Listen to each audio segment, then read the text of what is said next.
आज का टॉपिक है चार्जिंग बाय इंडक्शन यानी इलेक्ट्रोस्टैटिक इंडक्शन। इलेक्ट्रोस्टैटिक यानी इलेक्ट्रिसिटी की वो ब्रांच जिसमें चार्जेस मूव नहीं करते हैं, उनकी स्टडी की जाती है, उसको इलेक्ट्रोस्टैटिक बोलते हैं।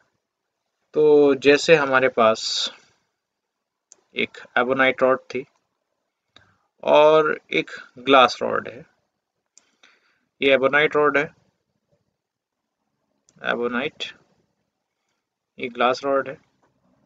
जब इन्हें रब किया आपस में तो ग्लास से ट्रांसफर हो गए इलेक्ट्रॉन एबोनाइट पर, जिसकी वजह से एबोनाइट रॉड नेगेटिवली चार्ज हो गई और ग्लास रॉड पॉजिटिवली चार्ज हो गई। जो हमारी एबोनाइट रॉड है और ग्लास रॉड है, इनमें जो चार्जिंग हुई, जो इन पर चार्ज आया, उसके लिए हमें इनको आपस में रब करना पड़ा। हम बिना टच किए भी किसी मेटल को चार्ज कर सकते हैं। तो बिना टच किए मेटल को चार्ज करने के प्रोसेस को बोलते हैं चार्जिंग बाय इंडक्शन या इलेक्ट्रोस्टैटिक इंडक्शन। जैसे कि हमारे पास एक ये है मेटेलिक स्फीयर और ये इंसुलेटेड स्टैंड है।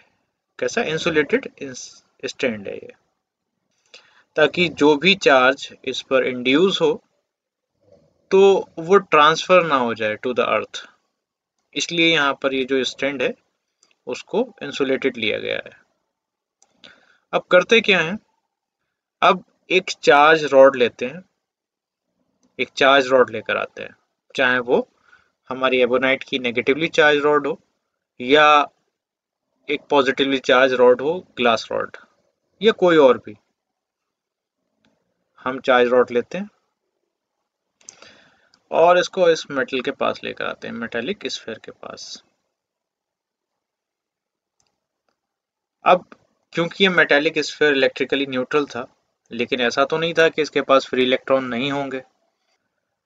एबोनाइट रॉड को इस मेटेलिक स्फीयर के जिस रीजन के पास लेकर आया हूँ, वहां पर जितने भी फ्री इलेक्ट्रॉन्स होंगे वो वहां से रिपेल होकर मेटेलिक स्फीयर के दूसरे रीजन में चले जाएंगे और दूसरे रीजन में जाने से मेटल के इस पोर्शन में पॉजिटिव चार्ज अपेयर हो जाएगा, पॉजिटिव चार्ज अपेयर हो जाएगा। और ये उतना ही होगा जितने यहाँ से इलेक्ट्रॉन दूसरे रीजन में ट्रांसफर हो गए। तो इस तरीके से पार्शियली पोलराइज हो जाएगा ये, एक नेगेटिव पोल और एक पॉजिटिव पोल। और हालांकि हमने देखा कि इसको हम सिर्फ पास लेकर आए हैं, टच नहीं किया है। तो किसी चार्ज के किसी मेटल के पास आने पर उस मेटल पर भी चार्ज का इंड्यूस हो जाना इलेक्ट्रोस्टैटिक इंडक्शन कहलाता है। अब इसके थ्रू हम चार्जिंग कैसे कर सकते हैं, हम इस मेटल के ऊपर चार्ज परमानेंटली कैसे ला सकते हैं, इसको आगे देखते हैं। अगर हम इस मेटल या इस मेटेलिक स्फीयर को ग्राउंडिंग कर दें यानी अर्थिंग कर दें, इसको अर्थ से कनेक्ट कर दें, अर्थ से कनेक्ट कर देते हैं, ठीक है, ये अर्थिंग हो गई। तो इस रीजन पर जितने भी फ्री इलेक्ट्रॉन हैं वो मूव कर जाएंगे इनसाइड द अर्थ, और इनसाइड द अर्थ मूव करने के बाद यहाँ पर फ्री इलेक्ट्रॉन जो इस रीजन में थे, जो इसे पार्शियली पोलराइज कर रहे थे, वो अर्थ में चले गए हैं। और ऐसा होते ही हम अर्थ से ग्राउंडिंग को ख़त्म कर देंगे। ये जो मेटल हमारा स्फीयर कनेक्ट था अर्थ से, इसको ख़त्म कर देंगे और उसके बाद फिर इस रॉड को भी रिमूव कर देंगे, यहाँ से हटा देंगे। तो अब जितना भी यहाँ पर पॉजिटिव चार्ज है, क्योंकि अब इलेक्ट्रॉन तो बचे नहीं, वो चले गए अर्थ में, अब वो वापस आ नहीं सकते क्योंकि कनेक्शन कट हो चुका है।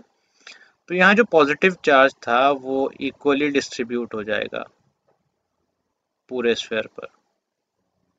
इस तरीके से बिना छुए हमने एक मेटेलिक स्फीयर को चार्ज कर लिया। तो ये जो प्रोसेस था ये था इलेक्ट्रोस्टैटिक इंडक्शन। तो यही प्रोसेस है चार्जिंग बाय इंडक्शन।